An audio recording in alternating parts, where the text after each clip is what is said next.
அனைவருக்கும் வணக்கம். மிக துல்லியமாக கணிக்கப்பட்ட ராசி பலன்களை காண ஆன்மீகம் இன்ஃபோ தமிழ் சேனலை சப்ஸ்கிரைப் செய்து வைத்துக் கொள்ளுங்கள். இப்போ வாங்க, பிறக்கப் போகின்ற மாசி மாதம் ஒரு அற்புதமான மாதம். இந்த அற்புதமான மாதத்தில் உங்கள் ராசிக்கு எந்த மாதிரியான பலன்கள் கிடைக்கும், உங்களது குடும்பம் எப்படி இருக்கும், திருமண முயற்சிகள் சாதகமாக முடியுமா, குழந்தை பாக்கியம் கிடைக்குமா, உத்தியோகத்தில் இருக்கின்ற பிரச்சனைகள் குறையுமா, தொழில் வியாபாரத்தில் லாபம் உண்டாகுமா, உங்களது கடன் பிரச்சனை தீருமா என்ற முழுமையான விளக்கத்துடன் இந்த காணொளியில் தெளிவாக பார்க்கலாம். அதற்கு முன்னாடி மாசி மாதம் 1ஆம் தேதி உங்கள் ராசிக்கு கிரக நிலைகள் எப்படி இருக்குது அப்படின்னு பார்த்துக்கிட்டோன்னா, உங்கள் ராசியில் செவ்வாய் பகவான் சஞ்சரித்து வருகிறார். சுகஸ்தானத்தில் கேது பகவானும், பாக்கியஸ்தானத்தில் சனி பகவானும், சூரிய பகவானும், புதன் பகவானும், தொழில் ஸ்தானத்தில் சுக்கிர பகவானும், ராகு பகவானும், அயன சயன போகஸ்தானத்தில் குரு பகவானும் சஞ்சரித்து வருகின்றனர். மற்றும் இந்த மாதத்தில் கிரக மாற்றங்கள் அப்படின்னு பார்த்துக்கிட்டோன்னா, மாசி மாதம் 9ஆம் தேதி செவ்வாய் பகவான் வக்ர நிவர்த்தி அடைகிறார். அதனைத் தொடர்ந்து மாசி மாதம் 14ஆம் தேதி புதன் பகவான் கும்பராசியிலிருந்து பெயர்ச்சியாகி மீன ராசியில் சஞ்சரிக்க இருக்கிறார். அதனைத் தொடர்ந்து மாசி மாதம் 20ஆம் தேதி சுக்கிர பகவான் வக்ரம் அடைகிறார். அதனைத் தொடர்ந்து மாசி மாதம் 25ஆம் தேதி புதன் பகவானும் வக்ரமடைகிறார். இந்த கிரக மாற்றங்கள் மற்றும் கிரக பயிற்சி காரணமாக மாசி மாதத்தின் தொடக்கத்தில் மிதுன ராசிக்காரர்களுக்கு உடல் ஆரோக்கியத்தில் கவனமாக இருக்க வேண்டும். இந்த மாதம் முழுவதும் அரசாங்க காரியங்கள் இந்த மாதத்தில் உங்களுக்கு தாமதமாகவே முடியும். வழக்குகளில் சாதகமான போக்கு ஏற்படும். எதிலும் வெற்றியே காண்பீர்கள். உங்கள் ராசியில் செவ்வாய் பகவான் வக்ரமடைந்து இருப்பதால் எதிரிகளும் பணிந்து போவார்கள். அவர்களால் மறைமுக ஆதாயமும் உண்டாகும். சுகஸ்தானத்தில் கேது பகவான் சஞ்சரித்து வருவதால் எதிர்பாராத பண வரவிற்கும் வாய்ப்புகள் உண்டாகும். பாக்கியஸ்தானத்தில் சனி பகவான், சூரிய பகவான், புதன் பகவானின் சேர்க்கையால் சகோதரர்களுடன் சிறு சிறு கருத்து வேறுபாடுகள் ஏற்பட்டு சரியாகும். தாய் வழி உறவினர்களின் வருகையால் சுப நிகழ்ச்சிகள் ஏற்பாடாகும். குடும்பத்தில் மகிழ்ச்சி நிலவும். திருமண முயற்சிகள் கைகூடும். சிலருக்கு திடீர் செலவுகளால் கடன் வாங்க நேரிடும். அயன சயன போகஸ்தானத்தில் குரு பகவான் சஞ்சரித்து வருவதால் நண்பர்களால் இந்த மாதத்தில் ஆதாயம் உண்டாகும். அவர்களிடம் எதிர்பார்த்த உதவிகள் கிடைக்கும். சிலருக்கு திடீர் அதிர்ஷ்ட வாய்ப்புகளும் இந்த மாதத்தில் ஏற்படக்கூடும். இருந்தாலும் இந்த மாதத்தில் பாக்கியஸ்தானத்தில் சூரிய பகவான் சஞ்சரித்து வருவதால் உடல் நலனில் கவனமாக இருங்கள். அதே போல வாகனத்தில் செல்லும் பொழுது எச்சரிக்கையாக இருங்கள். தந்தையுடன் கருத்து வேறுபாடுகள் ஏற்பட வாய்ப்பிருப்பதால் அவருடன் இணக்கமாக நடந்து கொள்வது மிகவும் அவசியம். தொழில் ஸ்தானத்தில் சுக்கிர பகவானும் ராகு பகவானும் சஞ்சரித்து வருவதால் உத்தியோகத்தில் வேலை சுமை அதிகரிக்கும் என்றாலும் சக ஊழியர்களின் ஒத்துழைப்பால் மிக சிறப்பாக செய்து அதிகாரிகளின் பாராட்டுகளை பெறுவீர்கள். சிலருக்கு தடைப்பட்ட பதவி உயர்வு, ஊதிய உயர்வு போன்ற பலன்களும் இந்த மாதத்தில் கிடைக்கும். தொழில் ஸ்தானத்தில் சுக்கிர பகவான் சஞ்சரித்து வருவதால் தொழில் வியாபாரம் சுமாராகத்தான் இருக்கும். சக வியாபாரிகளால் சில பிரச்சனைகள் ஏற்பட்டு நீங்கும். அரசாங்க வகையில் எதிர்பார்க்கும் லைசன்ஸ் போன்ற விஷயங்கள் கிடைப்பதில் தடை தாமதம் இந்த மாதத்தில் ஏற்படக்கூடும். சுகஸ்தானத்தில் கேது பகவான் சஞ்சரித்து வருவதால் குடும்பத்தை நிர்வகிக்கும் பெண்களுக்கு குடும்ப சூழ்நிலை மகிழ்ச்சி தருவதாக இருக்கும். அலுவலகம் செல்லும் பெண்களுக்கு அலுவலக சூழ்நிலை உற்சாகம் தருவதாக அமையும். அதேபடி அவர்கள் எதிர்பார்த்த சலுகைகளும் கிடைக்கும். மாசி மாதம் 9ஆம் தேதி செவ்வாய் பகவான் வக்ர நிவர்த்தி அடைவதால் அடுத்தவருக்கு கொடுத்த வாக்கை காப்பாற்ற முடியும். நண்பர்களின் ஆலோசனை நம்பிக்கை தருவதாக அமையும். இந்த மாதத்தில் புதிய முயற்சிகளில் ஈடுபட்டு அதில் வெற்றி பெற முடியும். மாசி மாதம் 14ஆம் தேதி புதன் பகவான் கும்பராசியிலிருந்து பெயர்ச்சியாகி தொழில் ஸ்தானத்தில் சஞ்சரிக்க இருப்பதால் எந்த செயலையும் நேர்த்தியுடன் செய்வீர்கள்.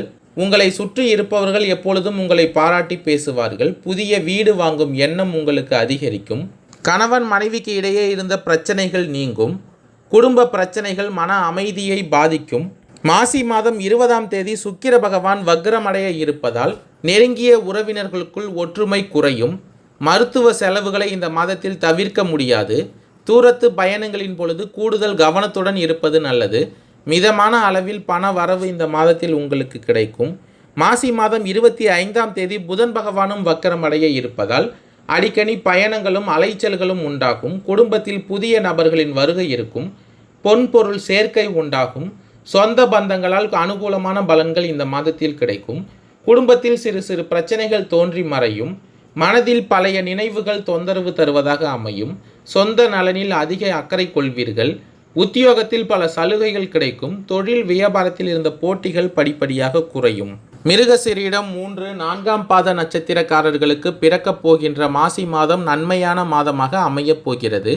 பாக்கியஸ்தானத்தில் சஞ்சரிக்கும் சனி பகவான் உங்கள் நிலையில் முன்னேற்றத்தை உண்டாக்குவார். இதுவரை இருந்து வந்த நெருக்கடிகளில் இருந்து உங்களை பாதுகாப்பார். இந்த நேரத்தில் சூரிய பகவானும் புதன் பகவானும் சஞ்சரிக்க இருப்பதால் செல்வாக்கும் அந்தஸ்தும் உயரும். புதிய தொழில் தொடங்க மேற்கொள்ளும் முயற்சிகள் அனைத்தும் வெற்றியாகும். இந்த மாதத்தில் பெரிய மனிதர்களின் ஆதரவும் ஒத்துழைப்பும் கிடைக்கும். கோவில் வேண்டுதல்களை நிறைவேற்றிக் கொள்வீர்கள். குடும்பத்தில் இருந்த நெருக்கடிகள் ஒவ்வொன்றாக இந்த மாதத்தில் விலகப் போகிறது. உங்களுடைய தைரியமும் தன்னம்பிக்கையும் அதிகரிக்கும். எடுக்கின்ற முயற்சிகள் அனைத்தும் வெற்றியாகும். உடல்நிலையில் இருந்த பாதிப்புகள் விலகி ஆரோக்கியமாக நடமாடத் தொடங்குவீர்கள். வியாபாரம் தொழிலில் ஏற்பட்ட பாதிப்புகள் விலகும். வழக்குகளில் சாதகமான நிலை ஏற்படும். இந்த மாதம் உங்கள் வாழ்க்கையில் புதிய நம்பிக்கை உண்டாகும். ஒரு சிலருக்கு புதிய சொத்து சேரும். புதிய வீட்டில் குடியேறுவீர்கள். வெளிநாட்டு முயற்சிகள் அனைத்தும் இந்த மாதத்தில் சாதகமாக போகிறது. மாசி மாதம் 20ஆம் தேதிக்கு பிறகு வேலை பளு இருக்கும். இருந்தாலும் அவற்றின் வழியாக லாபம் காணக்கூடிய நிலையை உங்களுக்கு உண்டாகும். புதன் பகவான் இந்த மாதத்தில் உங்களுக்கு சாதகமாக சஞ்சரிப்பதால் எதிர்பார்த்த பணம் வரும். புதிய ஒப்பந்தம் கிடைக்கும். திருவாதிரை நட்சத்திரக்காரர்களுக்கு பிறக்கப் போகின்ற மாசி மாதம் யோகமான மாதமாக அமையப் போகிறது. உங்களுடைய நட்சத்திரநாதன் ஜீவனஸ்தானத்தில் சஞ்சரிப்பதால் தொழில் வியாபாரம் லாபம் அடையும். உங்களிடம் பணிபுரிபவர்களின் மனநிலை அறிந்து செயல்படுவீர்கள். எதிர்பார்த்த லாபம் உங்களுக்கு கிடைக்கும். சுக்கிர பகவான் இந்த மாதத்தில் உங்களுக்கு சாதகமாக சஞ்சரிப்பதால் வருமானம் அதிகரிக்கும். பொன் பொருள் சேரும். எதிர்பார்த்த பணம் உங்கள் கைக்கு வந்து சேரும். இந்த மாதத்தில் புதன் பகவான் உங்கள் ராசிக்கு பாக்கியஸ்தானத்தில் சஞ்சரிப்பதால் எதிர்பார்த்த ஒப்பந்தம் கிடைக்கும். வங்கியில் கேட்டிருந்த பணம் கிடைக்கும். புதிய சொத்து வாங்கும் முயற்சிகள் வெற்றியாகும். உறவினர்கள் உங்களுக்கு ஆதரவாக இருப்பார்கள். சமூகத்தில் செல்வாக்கு உயரும். சனி பகவான் இந்த மாதம் முழுவதும் சாதகமாக சஞ்சரிப்பதால் அரசு பணியாளர்களுக்கு எதிர்பார்த்த இடமாற்றம் பதவி உயர்வு கிடைக்கும். சுயமாக தொழில் தொடங்க முயற்சித்தவர்களுக்கு அதற்குரிய வாய்ப்பு அமையும். குடும்பத்தில் ஏற்பட்ட நெருக்கடிகள் ஒவ்வொன்றாக விலகும். கணவன் மனைவிக்குள் ஒற்றுமை அதிகரிக்கும். தாய் வழி உறவினர்களால் சில சங்கடங்களை சந்திக்க வேண்டியிருக்கும். உங்கள் உடல்நிலையில் ஏதேனும் சின்ன சின்ன பாதிப்புகள் தோன்றி மறையும். 6ஆம் இடத்தை சனி பகவான் பார்ப்பதால் எதுவும் வந்த வழி தெரியாமல் ஓடிவிடும். உங்களுடைய செல்வாக்கு இந்த மாதத்தில் உயரும். புதிய சொத்து வாங்குவீர்கள். நினைத்ததை சாதித்திடக்கூடிய மாதமாக இந்த மாதம் உங்களுக்கு அமையும். சிறிய வியாபாரிகளுக்கு லாபம் அதிகரிக்கும். இந்த மாதத்தில் உங்களுடைய கனவுகள் அனைத்தும் நனவாகும். ஒரு சிலர் புதிய வீட்டில் குடியேறுவீர்கள். குழந்தை பாக்கியம் உண்டாகும். அவர்களால் பெருமைப்படக்கூடிய நிலை உண்டாகும். புனர்பூசம் 1, 2, 3ஆம் பாத நட்சத்திரக்காரர்களுக்கு பிறக்கப் போகின்ற மாசி மாதம் முன்னேற்றமான மாதமாக இருக்கப் போகிறது. விரயஸ்தானத்தில் சஞ்சரித்து வரும் குரு பகவான் வக்ர நிவர்த்தி அடைந்திருப்பதால் செலவுகள் கட்டுப்படும். நினைத்த வேலைகளை உங்களால் நடத்தி கொள்ள முடியும் என்றாலும் கையில் எடுக்கும் வேலைகளில் நிதானமாக இருங்கள். எந்த முயற்சிகளாக இருந்தாலும் யோசித்து செயல்படுவது நல்லது. இந்த மாதம் முழுவதும் புதன் பகவான் உங்களுக்கு சாதகமாக சஞ்சரிப்பதால் திட்டமிட்டு செயல்படுவீர்கள். எதிர்பார்த்த வரவு வரும். புதிய ஒப்பந்தம் கிடைக்கும். கேட்ட இடத்திலிருந்து பணம் வரும். அரசு வழி முயற்சிகளில் கவனமாக இருப்பது நல்லது. பாக்கியஸ்தானத்தில் சனி பகவான், சூரிய பகவான் மற்றும் புதன் பகவான் சஞ்சரிப்பதால் நீங்கள் நினைத்ததை இந்த மாதத்தில் சாதித்துக் கொள்வீர்கள். எதிர்பார்த்த வரவு இருக்கும். பொன் பொருள் சேரும். குடும்பத்தில் மகிழ்ச்சியான நிலை இருக்கும். வியாபாரம் விருத்தியாகும். கணவன் மனைவிக்குள் இருந்த பிரச்சனைகள் முடிவிற்கு வரும். ஒரு சிலருக்கு புதிய சொத்து சேரும். நன்றி, வணக்கம்.